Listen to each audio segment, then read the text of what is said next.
Bueno, se vinieron los cambios de tiempo, inclusive algunos que fueron repentinos, bruscos, y evidentemente cambiar de norte a sur o de sur a norte implica ciertas consecuencias en el organismo, principalmente quienes padecemos de las famosas alergias. Bueno, y hablemos de eso, ya estamos en este contacto vía Zoom y agradecemos justamente a la doctora Cintia Pérez. ¿Cómo está, doctora? Buen día. Hola, buen día, ¿cómo están? Bien, doctora, con una rinitis tremenda y queremos hablar de eso. Ah, ya, bueno, entonces te tenemos que esperar también por el consultorio. Comentar acerca de esto, doctora. Sabemos que es una constante en esta época del año debido a los cambios de clima. Ahora, con el contexto sanitario, como que estamos un poco más delicados. Comentar acerca de esto, sobre los cuidados a tener en cuenta, principalmente los alérgicos. Sí, realmente las alergias, la rinitis alérgica, que es lo que está comentando Alexis, el paciente muchas veces lo sufre todo el año, solamente que en este momento, con el cambio climático, con el tiempo frío, con las infecciones, el tema de las virosis, esto se vuelve más molesto, más importante, ¿verdad? Y entonces es cuando tenemos que precisar un poquitito mejor el diagnóstico y el tratamiento. Pero muchas veces los pacientes que ya tenían los síntomas de rinitis, que son los estornudos, la congestión nasal, la picazón de la nariz, el chorreo de nariz, en este momento eso empeora. Y muchas veces ya también con el miedo o la confusión de si es una virosis. Entonces es interesante hacer un buen tratamiento. Doctora, lo primero, siempre descartar la automedicación, pero por lo general, y no quiero fomentar lo siguiente, apenas nos chorrea la nariz, nos pica el ojo, tenemos la rinitis, nos molesta la garganta, bueno, voy a tomar mi antialérgico y le metes cualquier pastilla que de repente palia por unos minutos la congestión, pero después vuelve con todo. Eso no es recomendable. Bueno, realmente, Alexis, en la automedicación hay algunas medicaciones como ciertas gotas nasales que nosotros los especialistas en alergia recomendamos que no sean utilizados porque eso da, por ejemplo, un efecto de recidiva y recrudescencia posterior, ¿verdad?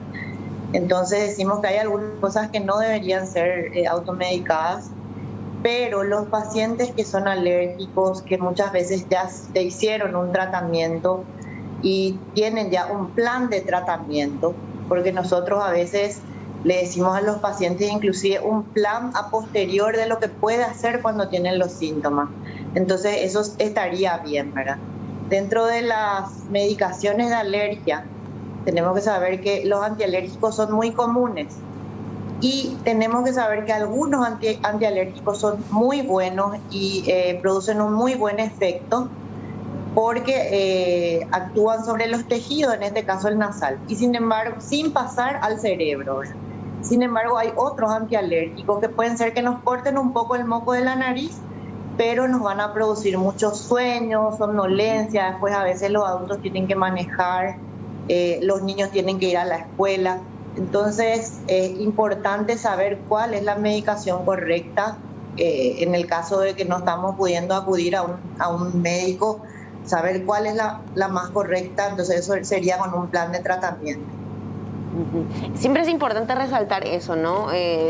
No acudir a ciertas medidas o a ciertos medicamentos porque alguien tiene algo similar y bueno, yo voy por ese lado también. Con respecto a esto y principalmente en diferentes edades, se está dando que muchas criaturas también están con esta condición. ¿Hay alguna variación en cuanto a las medidas que se tienen que tomar con los pequeños? Mira, realmente las rinitis alérgicas son muy frecuentes en los niños, ¿verdad? También el asma alérgica, que es otra de las afecciones alérgicas. Y lo que recomendamos es de que estos pacientes tengan un tratamiento de control de los síntomas. ¿Eso qué significa? De que tienen que tener, inclusive cuando están esporádicamente bien, si son niños que tienen varios cuadros en el año, que tengan un tratamiento de control. Entonces eso sería algo importante. También todos los cuidados que decimos en estas épocas, ¿verdad? De evitar, procurar no enfermarse, recibir la vacuna antigripal, eso es algo importante para los niños.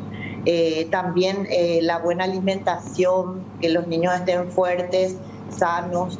Y también el tema con este frío de los cuidados de abrigarse al salir, cosas básicas que de repente lo sabemos y muchas veces no lo tenemos tan en cuenta.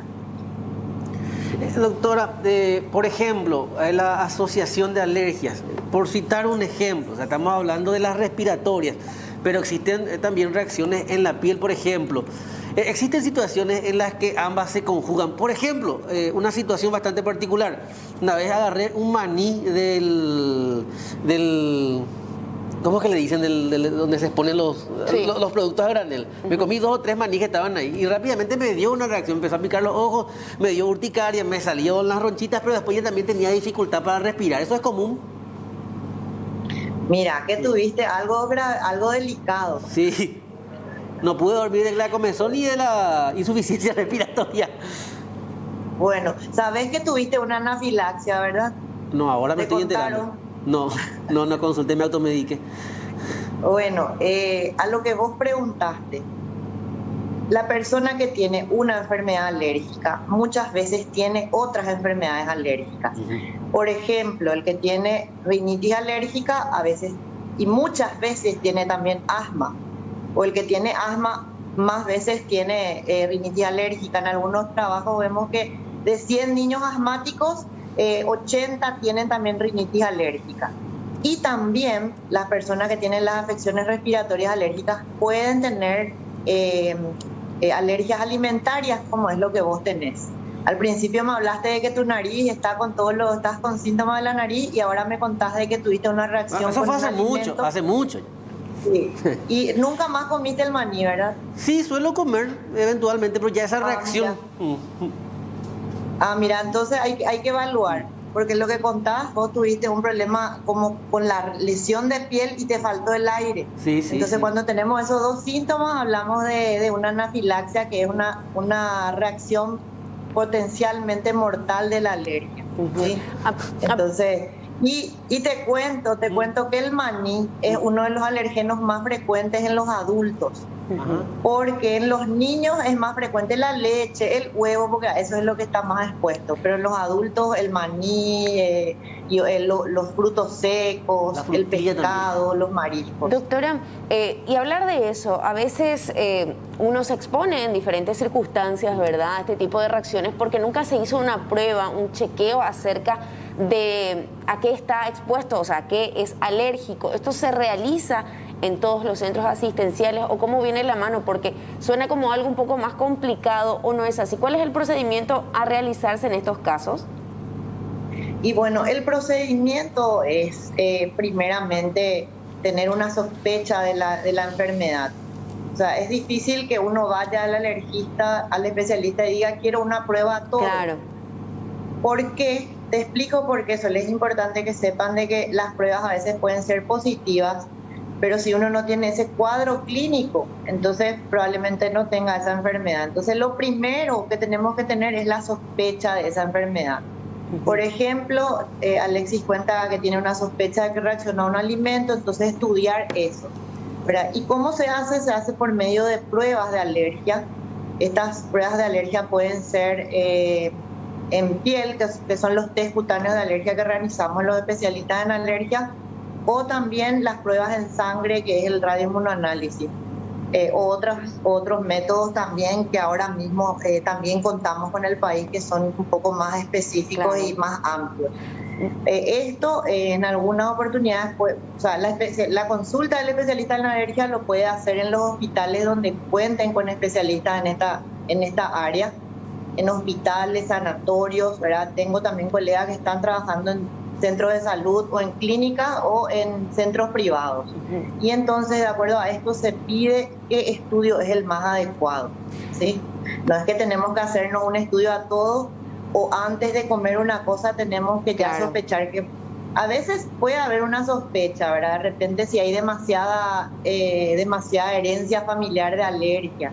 Entonces ahí puede haber una sospecha y querramos adelantarnos un poco a ver si lo tenemos también. Doctora, pero en general es primero con el cuadro clínico del paciente.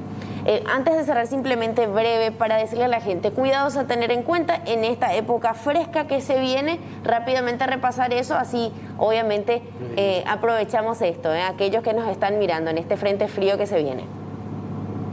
Y bueno, en este frente frío, y hablamos de los pacientes alérgicos, lo ideal es que el paciente alérgico tenga ya un plan de tratamiento para estas épocas, para saber qué medicación ir haciendo cuando tiene los síntomas. Si son pacientes que tienen cuadros graves o moderados, hacer su medicación, porque a veces el paciente va y le dicen tenés que hacer esta medicación por 2 o 3 meses y el paciente a la semana que se siente bien ya lo suspende. Entonces, cumplir las pautas de tratamiento en los pacientes alérgicos, por un lado. Por otro lado, los que pueden recibir las vacunas antigripales estaría bien también, es una protección más. Otra cosa sería el tema de abrigarse siempre al salir, porque nos damos cuenta de cuando somos alérgicos y viene un frío, salimos afuera, empezamos a estornudar más, entonces tener eso en cuenta y una buena alimentación. Creo que más o menos ahí se resume todos los cuidados para los pacientes alérgicos. Doctora, muchísimas gracias por este contacto, lo vamos a seguir molestándola en cualquier momento. A ustedes cuando quieran. Gracias.